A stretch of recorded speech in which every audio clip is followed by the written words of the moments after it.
Вітаю! Гэта палітыка з Юрыем Дракахрустам. Тэма сённяшняй праграмы «Чым адкажа Захад на арэшнік Беларусі». Моя госця – гісторык і палітолог Роза Турарбекова.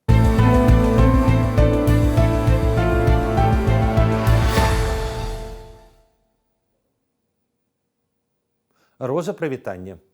Прывітанне. Роза, я ўжо вызначыў тэму, але найперш все ж таки пытанне дня – гэта Іран. Адзін лідар краіны забіты, абраны ці прызначаны новы сын забітага. Вайна ўжо доўжыцца 10 дзён. Які прагноз яе хады? Якая імавернасць таго, што рэжым аятолаў будзе зрынуты ці, скажем так, трансфармаваны у больш дамоваздольны? Ну, як это адбылося в Венесуэле? Ну, с моей точки зрения, как раз-таки последняя, я имею в виду трансформация режима, она менее вероятна, потому что сам по себе режим сильно отличается от того, что в Венесуэле. Я бы сказала, там есть существенные ограничения, которые бы не позволили этому режиму трансформироваться. И об этом же и свидетельствует в избрании Маджтабы Хаминеи в качестве Рахбара. Раз делается ставка на такого радикального лидера, соответственно, речь не идет о, я бы сказала так, стремлении политической элиты Ирана к тому, чтобы трансформировать свой режим по типу, как в Венесуэле. Вот. Но что касается шансов на свержение режима, я думаю, что оно возможно только в случае наземной операции, либо оно возможно в случае, если бомбардировки Ирана достигнут уже такого уровня интенсивности, когда высшее руководство, и не только высшее руководство, но в принципе система управления страной будет парализована. Насколько мы сейчас можем наблюдать, эта система, конечно, находится в состоянии шока, но она не парализована. И мне кажется, очень много, к сожалению, информации мы, наверное, не знаем, но есть определенное свидетельство того, что управляемость страной пока она не утрачена, я бы сказала так. Это связано, конечно, с особенностью и спецификой политической системы Исламской Республики Иран, которая сама по себе является уникальной, практически единственной в мире, аналогов ей нет. Но если вас заинтересует, я могу раскрыть этот тезис.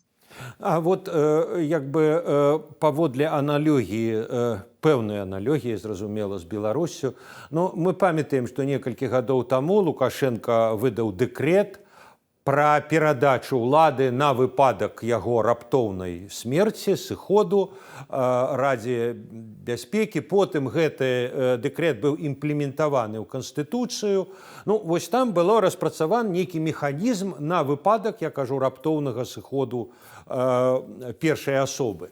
Вот тое, што адбылося в Іране, ну, там першая асоба такі і сышла, вось наколькі механізм перадачы ўлады там спрацаваў, так бы мовіць, штатна.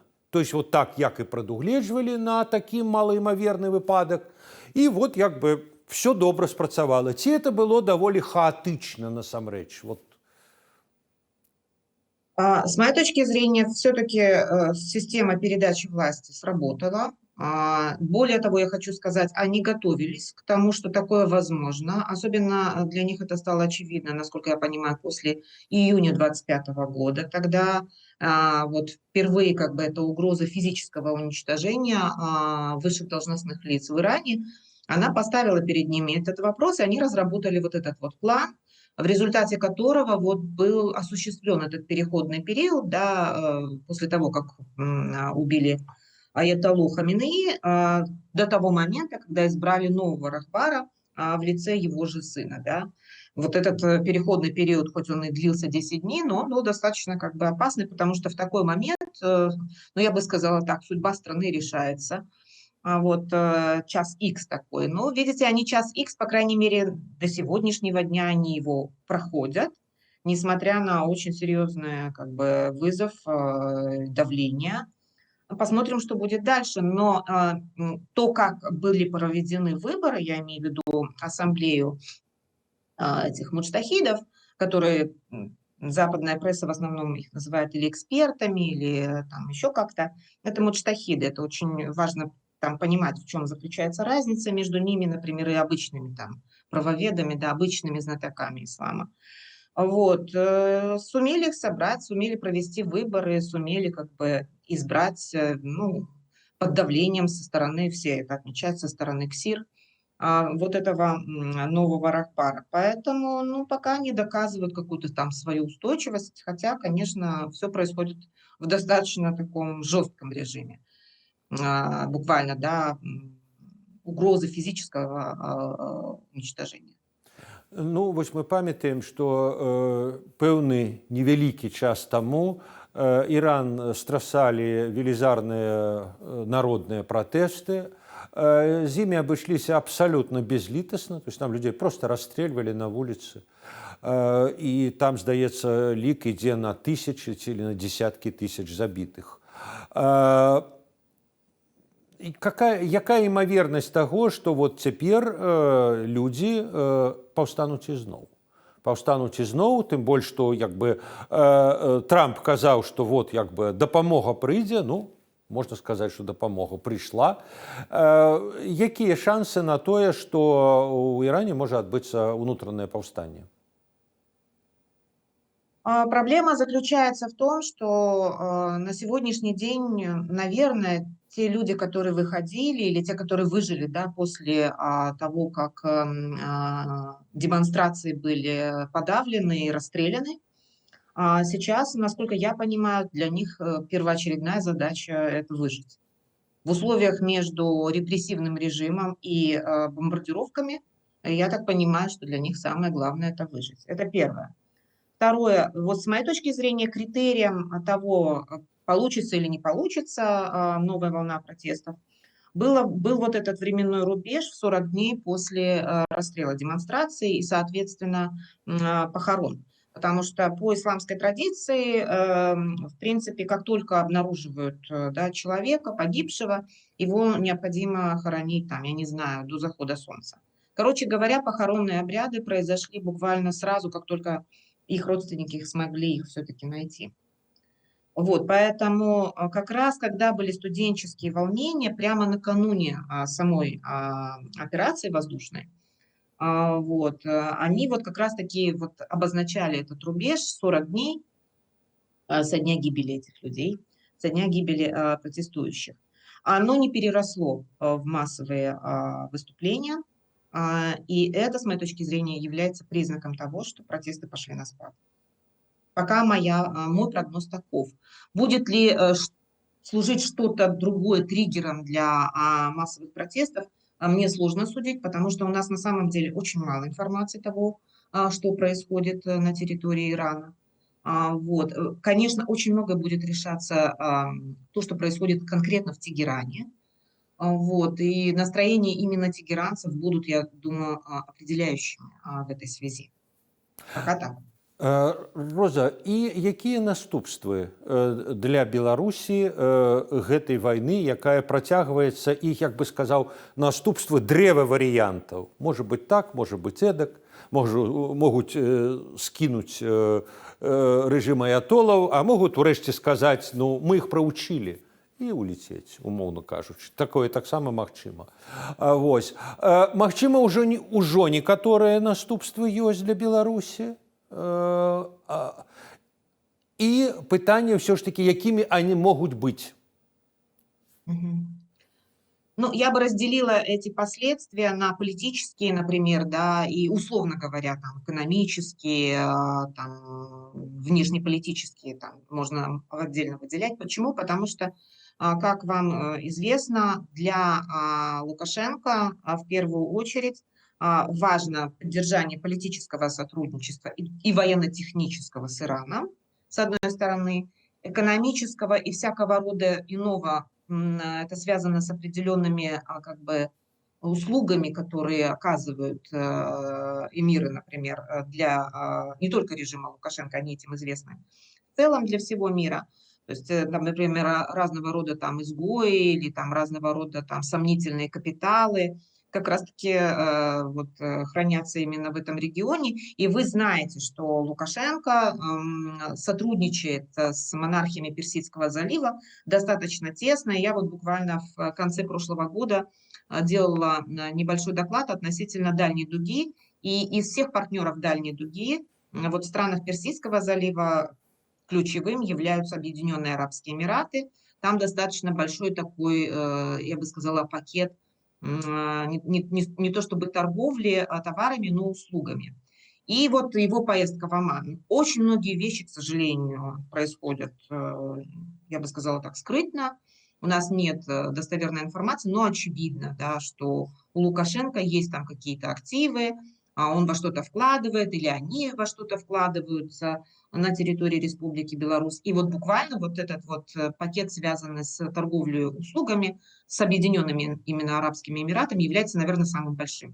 То есть я бы так, как это, ранжировала бы, да, эти самые партнерства Республики Беларусь. На первое место я бы поставила Иран, потому что это политическое и военно-техническое сотрудничество, что крайне, конечно, важно, особенно что касается военно-технического сотрудничества. А на второе место я бы поставила Объединенные Арабские Эмираты, с которыми вот идет вот этот обмен услугами или торговля услугами. Тут много можно спекулировать на эту тему. И третье, это, конечно, Турция, потому что с Турцией у Республики Беларусь буквально после 2020 года произошло такое очень серьезное увеличение товарооборота. Вот Турция является одним из ключевых торговых партнеров Республики Беларусь. Все три страны, как вы видите, напрямую или косвенно вовлекаются в этот конфликт. И в этой связи, например, инфраструктура, что касается там торговли золотом, банковская инфраструктура в Объединенных Арабских Эмиратах, в Омане и в остальных странах залива, она сегодня находится тоже под ударом, невидимым, но ударом. Это первый момент. Второй момент, все, что связано с ценами, там, я не знаю, на нефть, на продукты будет расти. Это очевидно, это последствия для всего мира, для мировой экономики достаточно такие как бы, негативные тенденции уже сейчас отмечаются. И это тоже будет сказываться так или иначе на Республике Беларусь. Но самое главное, конечно, это, собственно, сам Иран. Политически, если потерпит поражение нынешний режим в Иране, это, соответственно, будет, я бы сказала, таким очень негативным сигналом для Лукашенко, что ему необходимо усиливать свои, как это сказать, стремления в налаживании диалога с Западом, в первую очередь, конечно, с Соединенными Штатами, но не только с Соединенными Штатами, чтобы усилить свою устойчивость, потому что это все про стабильность режима, да. И военно-техническое сотрудничество, которое, я думаю, на сегодняшний день фактически остановлено. Насколько там масштабно это военно-техническое сотрудничество, я не берусь судить, у меня нет таких цифр, но очевидно, что оно развивается, потому что, например, есть совместная межправительственная комиссия по военно-техническому сотрудничеству, отдельная комиссия, которая регулярно заседает, что они там обсуждают, делают и чем торгуют, но это можно только спекулировать, там, может быть, Билл Пол вам скажет, я не скажу. Вот. И в целом, конечно, это плохой сигнал будет для Лукашенко, если режим в Тегеране рухнет. Ну, это такие, я бы сказала, очевидные последствия. Але я так зразумеў, што ваш прагноз это не тое, што Лукашенко будзе як бы мацаваць абарону, прыціскацца да Расіі, маўляў, так бы мовіць, яны нас сваімі ракетамі, арешнікам там і іншым абароняць. А ваш прагноз наадварот, што будзе налажваць дыялог, паглыбляць дыялог вот якраз з тымі, хто бомбіць сёння Іран, да? Это Да, такой я как бы. думаю, А что як же мне иранские кажется, сябры, вот как браты? мне кажется, что это скорее его подтолкнет к тому, чтобы увеличивать или усиливать баланс. А как мы с вами видим, так или иначе, внешняя политика, уж там про экономику я не говорю, и тем более военное сотрудничество на сегодняшний день у Беларуси крайне дисбалансировано, да, то есть это крайний дисбаланс. В пользу России мы являемся стратегическими, как говорят, там, партнерами, весь остальной свет говорит о том, что мы фактически находимся протекторатом. Ну, я бы стала бы избегать бы таких выражений. Но, тем не менее, конечно, зависимость режима Лукашенко от Москвы достигает на сегодняшний день критических, я бы сказала, размеров или пределов. Там по-разному можно говорить в экономике, в рамках союзного государства, военно-политическое сотрудничество, фактически идет координация внешней военной политики. Вот. Но при этом ведется, как вы знаете, переговоры с американцами и ну, с определенными успехами. То есть там отмена, например, части санкций, это все-таки определенный результат. Не сказать прям сумасшедший успех, но определенный результат. И, как мне кажется, в этой ситуации он будет усиливать этот баланс. То значит, стремиться к тому, чтобы это направление не, как сказать, не замирало, а наоборот развивалось тем, чтобы обезопасить себя от возможных каких-то негативных сценариев с той стороны, но при этом, конечно, поддержание уровня отношений с Российской Федерацией на том уровне, на безопасном для себя уровне, я бы сказала так. И тут, конечно, вопрос, что является безопасным уровнем отношений с Российской Федерацией. Это уже отдельный разговор, я думаю. А вот якраз крышечку про это самый бяспечны ўзровень і пра арешнік. Мікола Статкевич недавно быў вызвалены і неўзабаве пасля вызвалення апублікаваў велізарны артыкул пра пагрозу з яго пункту гледжання, велізарную пагрозу, экзістэнцыйную пагрозу для Еўропы з тэрыторыі Беларусі ад расійскай ядзернай зброі, тактычнай ядзернай зброі і ад арешніка, які таксама можа быць азначаны ядзернай зброяй. Мікола лічыць, што Расія мае план дэстабілізацыі Еўропы, удара, ну, прынамсі, па сувалскім калідоры, і якраз пры дапамозе вось гэтых ракетаў і ядерных ракетаў і арешніка. Я хочу нагадаць, што Мікола прафесійны военны, якраз ракетчык, так што сказаць, што ён в этом зусім вот як бы нічога не разумее, то не. Ён прынамсі у як бы гэтай сферы ён спецыяліст. Роза, так вот пытанне, як вы лічыце, як лічаць, можа быць, вайсковыя эксперты ў Еўропе, у НАТО, наколькі это вялікая пагроза? Я не эксперт в сфере ядерной безопасности, я имею в виду с военной точки зрения, только с политической, наверное, точки зрения могу говорить, что меня беспокоит. Отчасти я разделяю опасения Статкевича, и эти опасения связаны с моей точки зрения, вот в политическом смысле, они связаны со следующим. Во-первых, на сегодняшний день мы наблюдаем не просто разрушение международного порядка, а в первую очередь обрушение как бы той системы договоров по ядерной безопасности, а соответственно глобальной безопасности, которые были выстроены во второй половине 20 века и в начале 21-го. И вот в частности, например, судьба СНВ-3, да, меня очень сильно вот это вот тоже тревожит, потому что это такой как бы индикатор. Это первое. Второе, тоже, наверное, туда же аргумент, это то, что в принципе идея о национальных ядерных программах на сегодняшний день становится популярной среди европейской политической элиты. И я думаю, что вы тоже слышали. Например, страны Северной Европы думают о разработке собственной ядерной программы. Об этом же делал заявление, по-моему, президент Польши, я имею в виду Навродского. Ну и буквально какие близкие к этому заявлению делали в том числе и власти Германии, насколько я помню, из уст самого канцлера Мерца. В принципе, страны, которые, я бы сказала так, никогда об этом не задумывались, они находились под ядерным зонтиком, да, у США. Вот, и это еще вопрос отношений между США и Европой на сегодняшний день. Вот. В целом вот это все свидетельствует о дестабилизации, в первую очередь, той системы ядерной безопасности, которая сложилась во второй половине 20 века. Несмотря на холодную войну, несмотря на очень сложные отношения, конфликт, да, между Советским Союзом и Соединенными Штатами, выстраивалась вот эта система договоров, которые на сегодняшний день они находятся фактически под угрозой и происходит эрозия буквально. Поэтому в этой связи я бы поддержала, наверное, его опасения.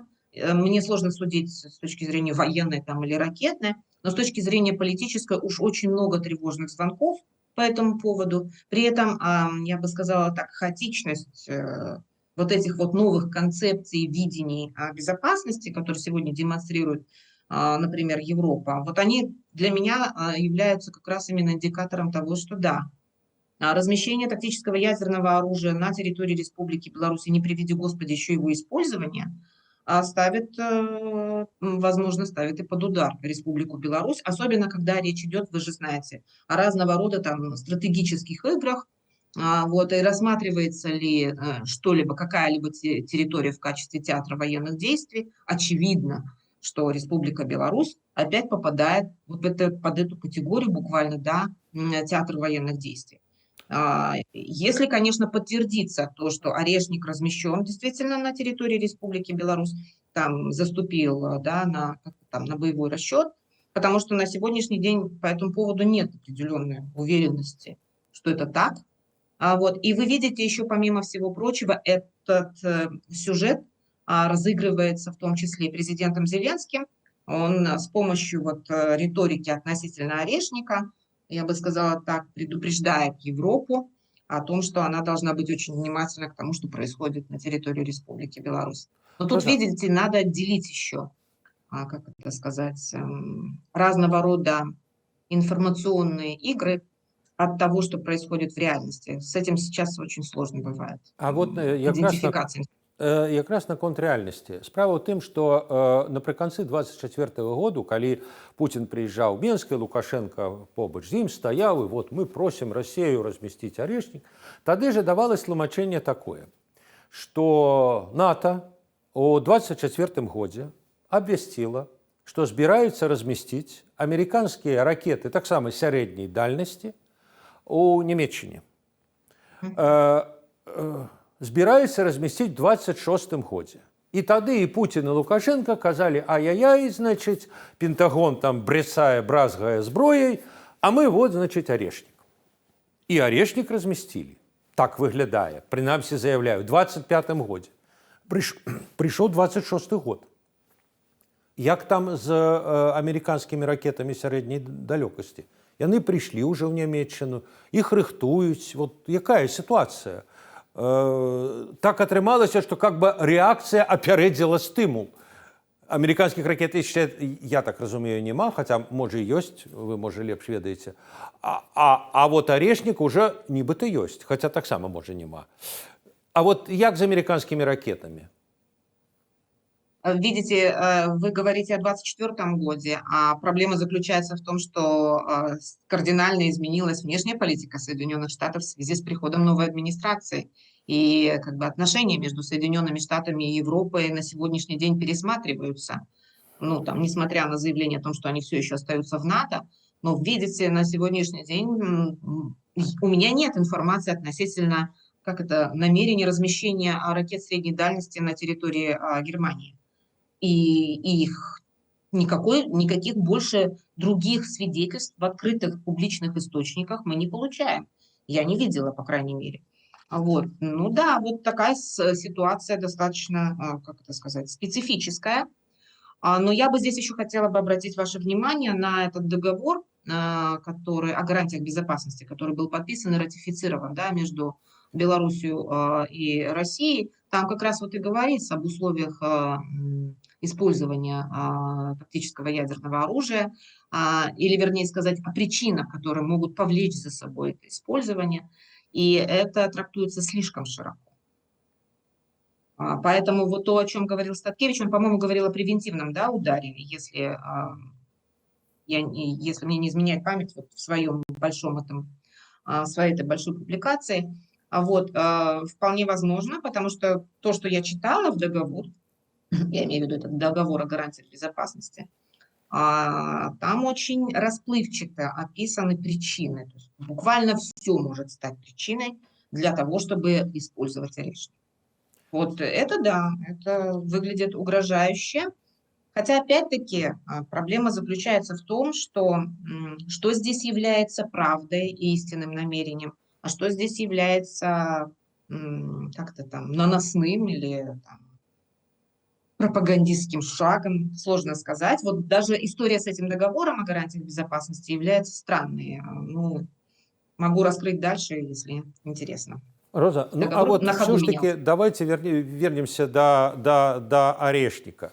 Тут можно пригадать, что у далеких 80-х годах ситуация была ў нечым падобная. Советский Союз разместил ракеты сярэдняй далёкасці. Захад про это, зразумела, даведаўся, і Злучаныя Штаты вырашылі размясціць у заходняй Еўропе таксама ракеты сярэдняй далёкасці.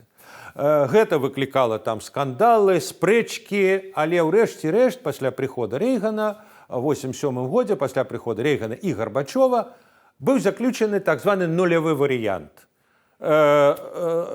ЗША не размяшчаюць свае ракеты у Европе, СССР дэмантуе свае ракеты. Цяпер ці магчымы такі нулявы варыянт? Бо такая ситуация. Путин, прямо будем говорить, Путин разместил Орешник в Беларуси. А Трамп, вот незразумело что, он пропонует нулевой вариант, он размещает просто спокойно свои ракеты из сярэдняй далёкасці, як оно было запланавано на 26 год, ці не размещая. Гэта ситуация подобная на 87 год, ці не подобная? Неподобное. Неподобное, потому что контекст другой. Почему контекст другой? Потому что к 1987 году становится понятным, что Советский Союз находится в сложнейшем экономическом кризисе и положении, и изменяется внешняя политика в том числе. Насколько, если мне не изменяет память, чуть-чуть после этого, да, буквально, или в 1987 году была провозглашена вот эта политика, новое политическое мышление, да, деидеологизация внешней политики. Вот. Сейчас ничего подобного, никакой деидеологизации внешней политики со стороны России не наблюдается. Более того, как бы вот этот руководство идеологии русского мира, оно только, по-моему, начинает набирать обороты. Вот, поэтому если уже сравнивать, да, и проводить эти аналогии, то Россия на сегодняшний день находится не на стадии, не на пути к разрядке напряженности, да, а скорее наоборот, на пути к тому, Роза, но мое пытанне полягае ў тым, што тады, ў 80-х годах, Захад адказваў. Ён адказваў на выклік СССР размещения ракет сярэдняй далёкасці. Ён спачатку сказаў, мы разместим ракеты свае, і мы выровняем баланс, а потым сказаў, окей, давайте зробім 0. Зараз, паводле якога сцэнару Захад рэагуе? Ці ён не паводле якога сцэнару не рэагуе і, магчыма, насамрэч, не лічыць уже этот Орешник такой уже надта вялікай пагрозай? Потому что... Я бы ответила на ваш вопрос другим вопросом. А если Запад? Окей, вот тот самый Запад, Злучаныя Штаты. Самый Запад, который был тогда, когда речь шла о единстве рядов Соединенных Штатов и европейских членов НАТО.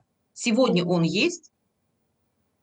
Вот на этот вопрос я бы сегодня еще бы и не стала бы отвечать утвердительно. Тогда у нас с вами получается совсем другая картина. И мы не можем проводить никаких аналогий с 80-ми. Тогда ваш адказ на мое пытанне, як Захад адказвае на Орешник, калі перакласці у больш грубую форму ваш адказ, ніяк. Правильный отказ? Во-первых, есть ли Запад? Ответ на этот вопрос, с моей точки зрения, этот вопрос стоит. Есть ли вообще Запад? То есть, есть ли тот субъект, о котором мы с вами говорим? Это первое. Второе, есть ли ответ от этого субъекта? Нет, не от этого субъекта, а от части этого субъекта возможен ответ. И этот ответ возможен, исходя из того, что существует сегодня. Сегодня ядерным оружием в Европе обладает Франция и Великобритания. Ну, Великобритания за пределами Европейского Союза, да. И частично они берут на себя обязательства оборонного характера, Но это совсем не то, что в свое время как бы брали на себя Соединенные Штаты. И именно поэтому становится популярным идея национальных ядерных программ у стран Северной Европы, Польши и даже, возможно, Германии. Вот Але я такой так ответ. разумею, што это пакуль планы. Ну да. Але справа ў тым, што А что арешнік касается ответа, я еще раз повторюсь. Из того, что у нас с вами осталось, это Франция и Великобритания. На сегодняшний день заключается сеть договоров двустороннего характера между, например, Германией и Великобританией. Есть такой договор. Или там между Францией и еще кем-то, по-моему, Польшей.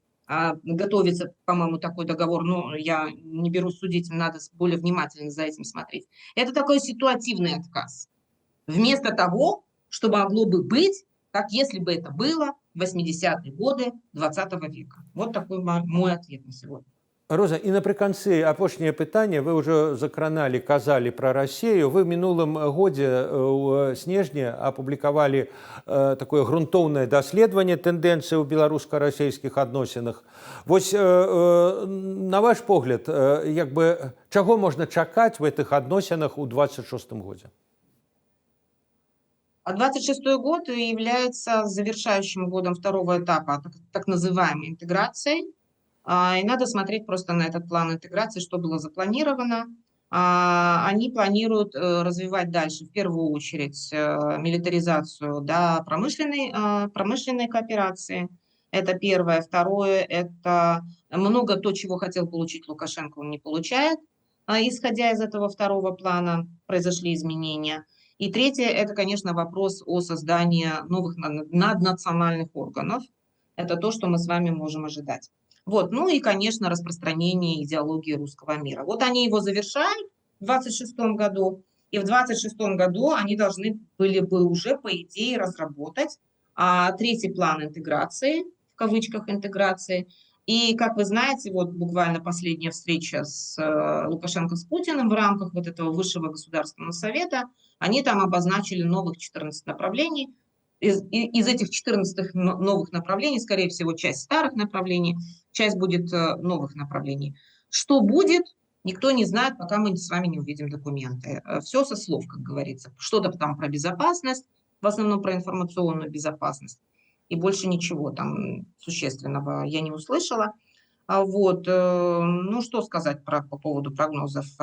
Лукашенко подписывает и ратифицирует, вернее, проходит процедуру ратификации, те договоры, которые должны были пройти ратификацию до того, вернее, после того, как была бы разработана дорожная карта по газу и нефти. До сих пор ее нет, а договор, например, о создании единого рынка электроэнергии есть. На основании вот этих договоров может быть впоследствии создаваться так называемый наднациональный орган. На сегодняшний день существует уже, по крайней мере, 2 наднациональных органа, и вот сейчас создается третий наднациональный орган. Что это означает, я думаю, понятно. Речь идет о постепенном поглощении. В первую очередь системы управления. Ясно. Добра. Дзякуй вялікі, Роза. Шановныя гледачы, вы глядзелі палітыку з Юрыем Дракахрустам. Маей госцей была гісторык і палітолог Роза Турарбекова. Подписывайтесь на канал Свабода Прэміум, ставьте звоночек, каб не пропусціць ніводнае відэа, але толькі калі гэта для вас бяспечна.